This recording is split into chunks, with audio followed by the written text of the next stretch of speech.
You need to be more like a dog. We don't need a bunch of cats in here looking in the mirror. Do I look good? I got my extra bands on. I got my other shoes on. We need more dogs. Miami Dolphins. I look at them one day and I say, this can work.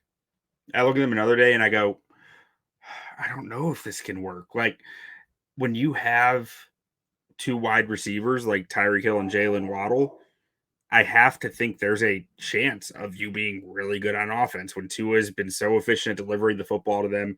The explosive option of Devin Achane, like, I don't think there's any reason why they can't stay in most regular season games. But the constant question with this team under Mike McDaniel with Tua has been, can they win the important games, right? When push comes to shove, when you're playing up against the best of the best, how are you performing against that? And I do think there are some flaws to the way their offense is structured. For example, I feel like their O-line has been pretty piecemeal the last 2 years, last year and coming into this year specifically.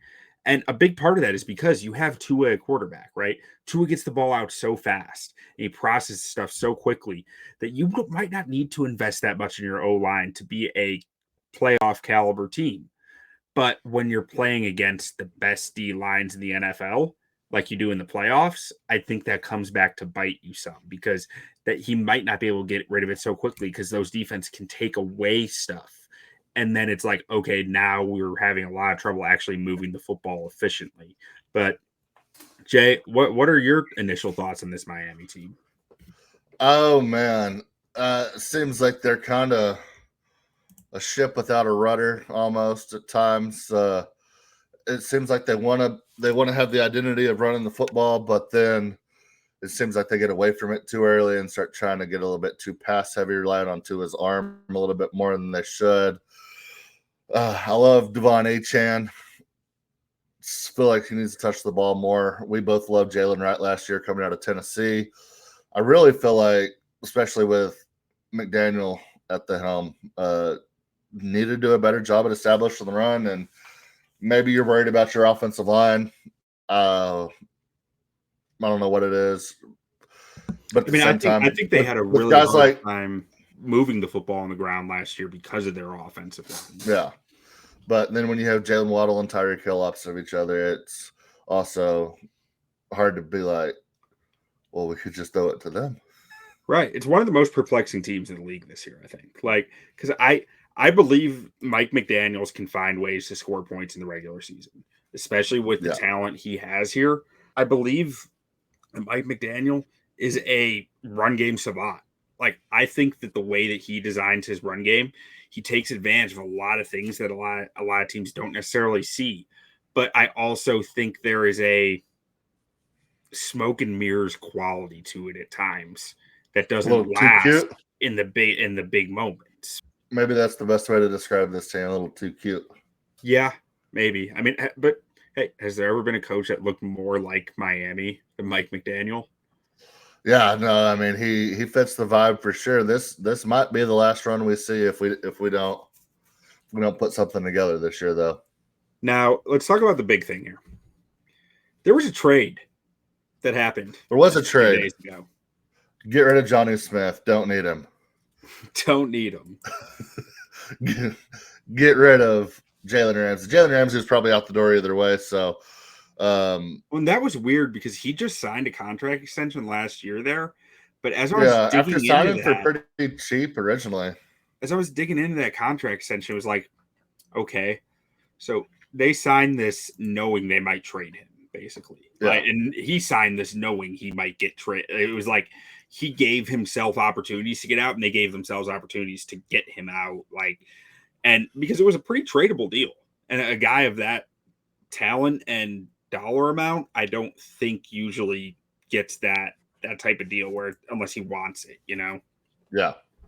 And yeah, so getting back Minkah Fitzpatrick in the deal, I mean, you send him away. He has all of his best years in Pittsburgh, and then Pittsburgh gives him back to you.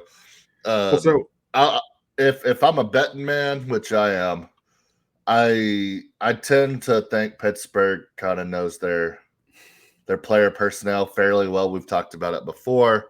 Yeah, probably not the best team to think you're stealing one there, but Minkah Fitzpatrick's a hell of a player. I know you were kind of telling me the other day, maybe the back half of this season wasn't up to his normal standard. So maybe he can get back to form here in Miami. Well, and the more I've listened to stuff on it and kind of looked into it, the more it's seeming like kind of getting into, if you guys were here for our discussion with Ant, Minkah was the only guy who could play single high for the Steelers. So he was forced into that and he couldn't play the rover role that he excels at. Now, I don't know if that changes here. Like his time in Pittsburgh, when he was really killing it, he was able to roam around and play a bunch of different roles. He wasn't able to do that down the stretch last year for Pittsburgh because they needed him playing single high. I look at this roster, I see another team that's going to need him to play single high all the time, though. So, like, I don't know how that solves much, but also, I mean, maybe they get more creative with it. Yeah, maybe they find a way to figure it out there. And then another big trade, Darren Waller, the rapper, back in the NFL, traded from the New York Giants. And they're not done, right? Like, you think Tyreek Hill is probably still going to be on the move? I know that's kind of been talked about for a year and a half now. Man, I don't know, because I just don't know if they're going to get value that makes sense. Like, so because I went down a rabbit hole with Tyreek before this episode, where I was like, okay, worst year of his career, pretty much 660 receiving yards, 5 touchdowns across 8 games, or no, that was his games with Tua, across 17 games. Like that's not good. Yeah. But then I looked at, okay, let's see what games he played with Tua. Mm-hmm. I think I excluded, or no, I don't think I even excluded the game where Tua got hurt. He was with Tua, he was pacing 1,400 yards and 11 touchdowns. Like, so if you trade him right now, I don't know that anyone is going to give you the type of value you should get for a 1,400 yard receiver. Yeah. So maybe they trade him after 3 weeks where he has 450 yards on the season already and 3 touchdowns.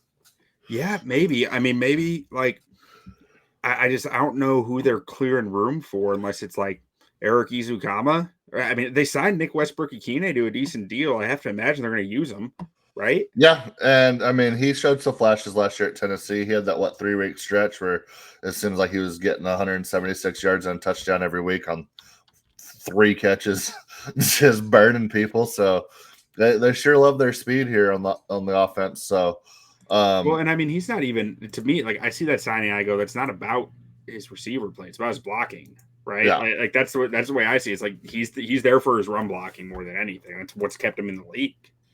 Yep.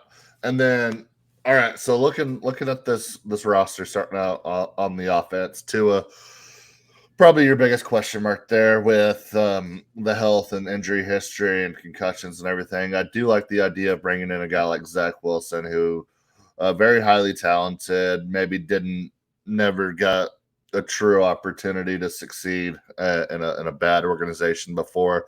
Maybe they can find something out of him, especially being a backup for a little bit.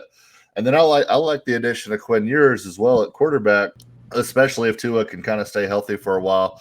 They've just been destroyed by backup quarterback play here these last couple of years. They can't really seem to get it right. And with Tua, it's almost not if, it's when he goes down. So if they can find a way to hold water here, the few games Tua misses, I think they could be in a pretty solid spot with those 2 guys.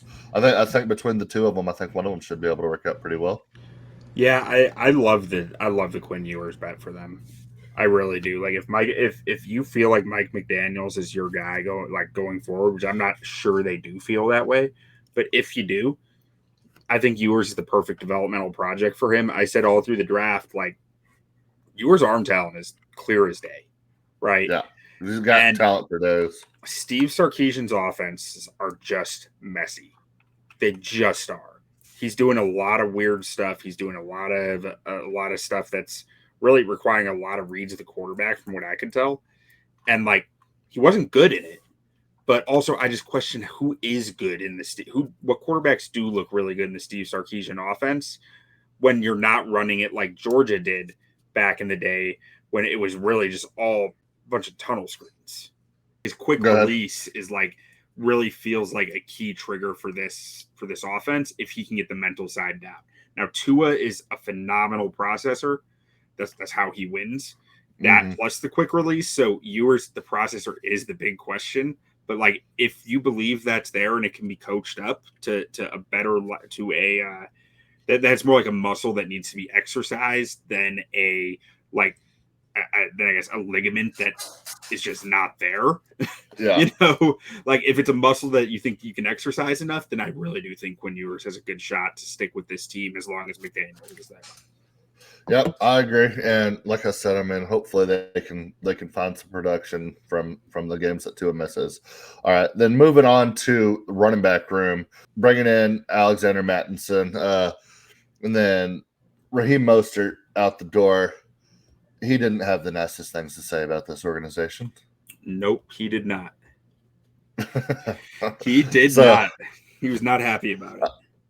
Yeah, so maybe be some unhappiness there, but so Devon Achane coming into year 3 now. He's so hard to judge his running style and everything. Like he's so good at times, but super boom bust. Like it's super boomer bust. Yeah. Like I mean, he had 1,500 scrimmage yards last year and 12 touchdowns, but like his rush yards over expected was one of the worst in the league because of how much that he took losses. And then Jalen Wright, we kind of talked about a second ago. We both loved him last year coming out. I really thought he was gonna get some run here this year. I just think he was in a really crowded backfield. And then we kind of talked about that last year in the draft. That felt kind of weird, but now, I mean, it's kind of cleared up a little bit. I mean, he's the 2 to 3 option at worst, so definitely get some opportunities there. So hopefully they'll be able to find a way to more consistently run the ball this year. Really got to figure out this offensive line. Yeah, and I mean, I think they took some strides in what they did.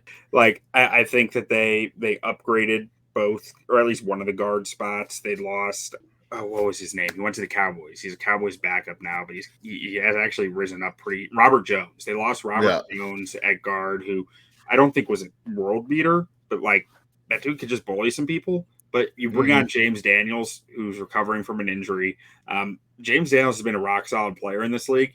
I don't think he's a world beater. I don't think he's shocking anybody with his play, but he's a very consistent football player, in my opinion. And Jonas Savaiinaea, they traded up for him. I didn't agree with the trade up because they only had 2 picks in the top 100 because of it. Yeah. But I think he's going to be a fine guard in this league. So, like, again, I do think you added some nice players there on your interior with kind of very contrasting players. Like James Daniels is more of an athlete, like zone blocker, while Savaiinaea, he can do some of that, but I mean, he's just a massive body. Like that's why you draft Jonas Savaiinaea. It's for his width. He's just a massive human being. Austin Jackson, I think, is a fine offensive tackle. Aaron Brewer, I will always have concerns about his pass protection. He's always going to be a plus run blocker, but he's like 270 pounds. That I will always have questions about how that's going to hold up against a Tavondre Sweat or what's the guy, Jordan Davis, like a 350 big body guy who has 80 pounds on him. I just don't really understand the physics of how that will work. Patrick Paul is my big question, though. I have real concerns about Patrick Paul playing left tackle for you in an offense that is very reliant on the run game and the run blocking working as it should. I didn't like this guy's run blocking at Houston at all. From what I saw, I didn't see a lot that I really loved about his tape last year. He has extremely long arms. He's huge. So, like, the pass protection side, there's plenty to like about his upside there. But the run blocking, I never saw it with him. So I have questions about how he fits in here. And frankly, I'm kind of surprised they didn't draft an offensive tackle in this draft because I thought they would want some competition for Patrick Paul here. But let's get another body in there. Yeah, I mean, when Larry Borum is your top competition, I'm a little worried because I've watched 4 years of Larry Borum as a Bears fan. Yeah. It's not fun. It's just not fun. Yeah. Maybe he's more motivated in Miami. He didn't seem very motivated last year, and it looked pretty awful on tape. But his earlier years, it was like there were some more flashes, but still, it just kind of felt like this guy's a swing tackle at best type thing. You don't really want him starting. Yeah, and one good thing historically, players go to Miami and become more motivated by football because there's nothing to do there. That's the fact. That's the fact. Now, one guy who's not on here, kind of going back to running back for a little bit, Ollie Gordon coming out of Oklahoma State. He was 2 years ago incredible at Oklahoma State. Basically, was their offense was one of the top 5-6 guys on the Heisman list going into the season. Not a great season by any means last year at Oklahoma State. Whole team was kind of disappointing. So I kind of like that value there at 179. I think there's obviously something there. I mean, you saw it 2 years ago. Dude, even his tape last year, like it wasn't as explosive, but you know what? That's a dude who's a 3-down back.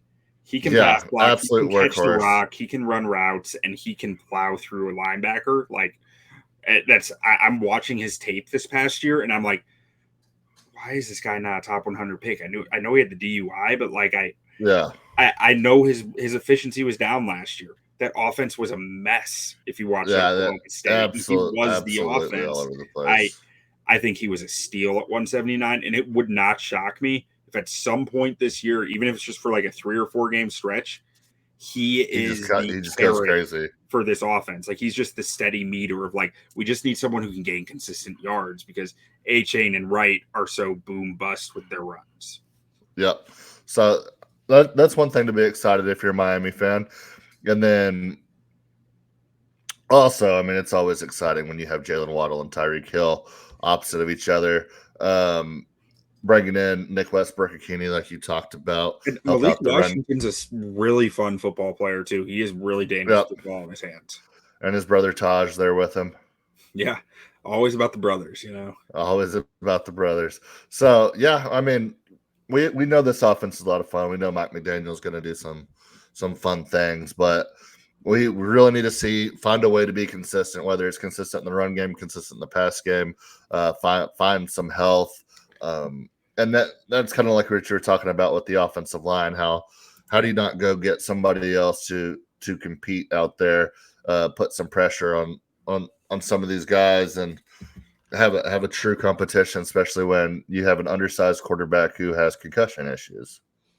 I mean, and even like Tua was 6-5 last year, and 3 of those losses were a game where he got injured, and the 2 games right after he returned from injury. Yep. So, like, I mean, when Tua's there, this offense does work. It clicks, yes, but yeah, you gotta find ways to win when he's hurt because, like I said, it's not if, it's when, and you gotta find some consistency there. But is there anything else about this offense? Anybody want to talk about any of these rookies? I mean, they have a whole slew of them over here. No, I mean, not much on the rookies. I honestly didn't watch many of these guys. They're a lot of late round guys, yeah. And tight end is just a giant black hole, kind of like Darren Waller was awesome 3 years ago. Yeah. And now I don't know what you're actually getting with. Yeah. What are we getting from Darren Waller? Was last year the first year he was gone, or has it been 2 years since he's played? I think last year was the first year. Oh, okay. So I mean, and hey, I'm intrigued by Mike McDaniel with Darren Waller. Don't get me wrong. Yeah. Like I am interested. I just don't know if I'm just not buying it yet. I need to see the proof first. Mm-hmm. Yeah. So could be something exciting, but like I said, I mean, it's Mike McDaniel. We're gonna have some exciting times with this offense, and I do love going and doubling down on backup quarterbacks. I like what they do. Wide receiver, I like what they do at running back. So should be a fun team offensively. Yeah. It always is. Defensively, do they have corners? It's almost as perplexing, like No, they don't have corners. Storm Duck is your number one corner, like, or Cater Kohu, I guess, might be your number one corner. Like, what a name. Kohu's okay. Like, I think Kohu can play, but like, they're so far from where you need to be at corner that I'm legitimately like, I don't know if they can. And here's where that can get equalized. Like, Jalen Phillips, Bradley Chubb, Chop Robinson, plus Zach Sealer. And if Kenneth Grant does anything, that's a pretty nasty D line. And that's assuming Jalen Phillips is back to himself, coming off the Achilles. I think it was Achilles. But Chop Robinson takes a year 2 step and Bradley Chubb stays healthy. That's pretty nasty. Yeah, they're good. They should be able to get after the passer there. What do you think about this defensive line's run capabilities? Because we have 3 teams in the division that are going to want to run the football. I mean, I think Benito Jones is just a fine nose tackle. Like you can do better, you can do worse. I liked the addition of Jordan Phillips in the draft. I think that he has a really nice future if he develops, but I'm not sure what you're getting out of him in year 1. So I don't love that depth behind him. I think Matthew Butler's fine depth. Zach Sealer is a good football player, but like two-way, like run or pass, he can play the ball. And Kenneth Grant needs to be a guy. Like, if they want to stop the run well, Kenneth Grant needs to be a dude. And I am not totally sold that he will be right away.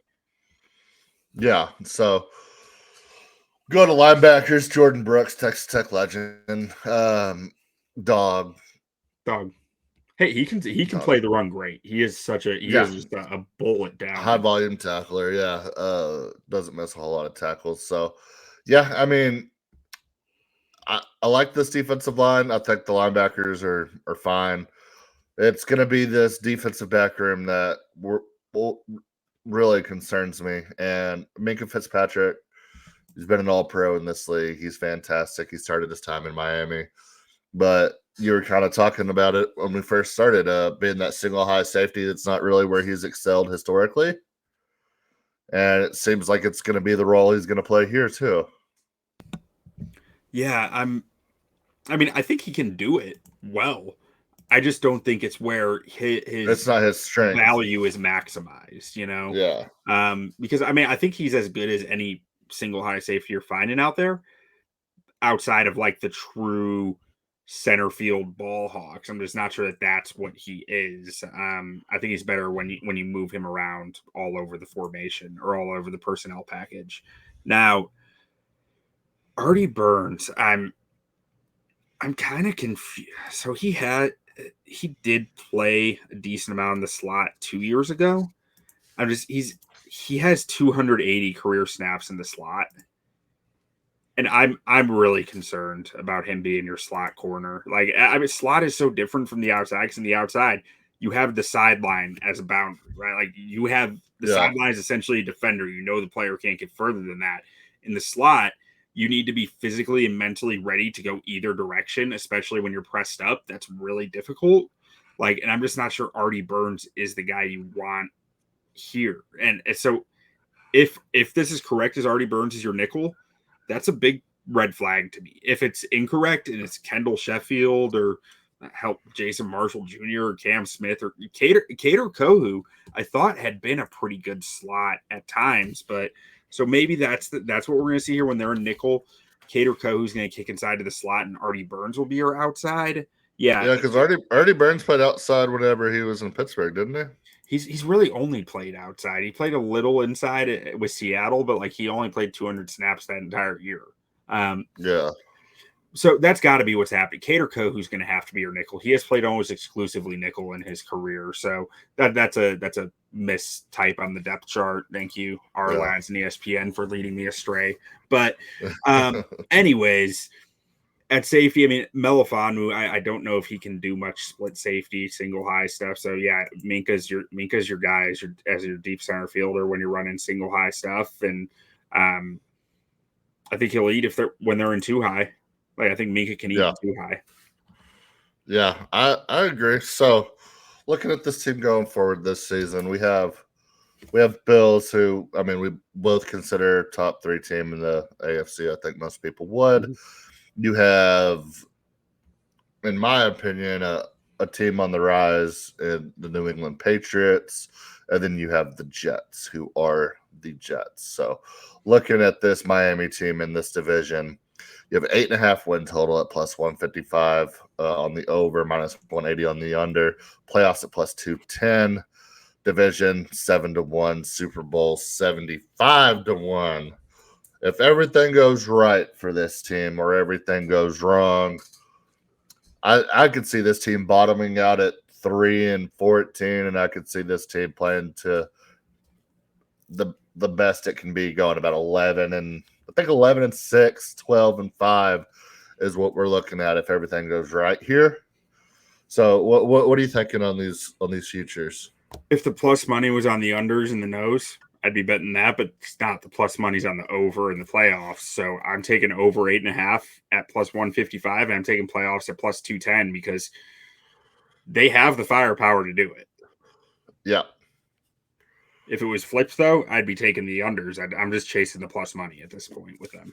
Yeah, chasing those plus on. So, I mean, I do think the AFC outside, I think it's really, really top heavy. I think when you start looking at the 3 wild card teams and where they can come from, I think Miami has as good of a shot as any of those wild card opportunity teams. So yeah, I don't hate the playoffs at plus 210 at all. I like that a lot. The weird factor here becomes what's the culture, because there are some culture red flags here with Mike McDaniel. Yeah, what is the culture? I don't know, but I keep defaulting back to I believe Mike McDaniels is an extremely smart offensive mind, and he's coaching for his job. And I think he's going to pull out all the stops to make sure they win some games. But I don't know how accountable guys are being held in that building, and I don't know how where that ends up. That becomes a big wild card here to me. Yeah, I wouldn't be surprised one bit if we see Mike McDaniel maybe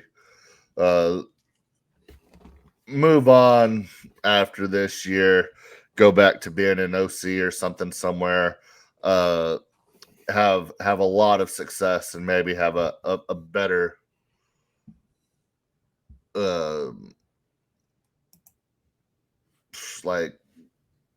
career, I guess. Second time head coach. He can come to Chicago, be Ben Johnson's run game coordinator. I'm here for it. Oh yeah, I'm sure he'd drop everything he's doing right now and go to do that.